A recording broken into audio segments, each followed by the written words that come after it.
ఈజీగా తయారు చేసుకునే కులిపి రెడీ చేసేద్దాం పదండి. ఒక గిన్నెలోకి పావు కప్పు పాలు, ఒక టేబుల్ స్పూన్ కార్న్‌ఫ్లవర్ వేసుకొని ఉండలు లేకుండా కలిపేసుకున్నాక దీంట్లోకి యాలకుల పొడి, కట్ చేసుకున్న డ్రై ఫ్రూట్స్ కూడా వేసుకొని కలుపుకొని పక్కన పెట్టండి. స్టవ్ మీద గిన్నె పెట్టుకొని పావు కప్పు పంచదార వేసుకొని వాటర్ లేకుండా ఇలా కలుపుతూ ఉన్నారంటే పాకంలా వస్తదండోయ్. దీంట్లోకి పావు కప్పు కన్నా తక్కువగా వాటర్ వేసుకొని కలుపుకుంటూ ఉన్నారంటే ఇలా దగ్గర పడిపోద్దండి.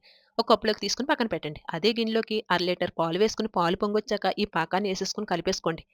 పాల్లో కలుపుకున్న కార్న్‌ఫ్లవర్ పాలు కూడా వేసేసుకొని, కలిపేసుకున్నారంటే దగ్గర పడిపోద్దండి. స్టవ్ ఆఫ్ జేసేసుకొని పూర్తిగా చల్లారిపోయేదాకా మీగడ కట్టకుండా ఇలా కలుపుతున్నారంటే మరి కాస్త దగ్గర పడిపోద్దండోయ్.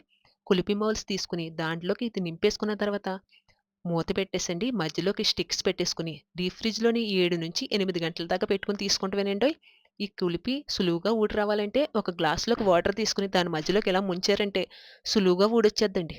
అంతే ఎంతో టేస్టీగా కూల్ కూల్‌గా ఉండే కులిపి రెడీ. ఈ వీడియో నచ్చితే కనుక లైక్ కొట్టండి. ఛానెల్ సబ్స్క్రైబ్ చేసుకోండి.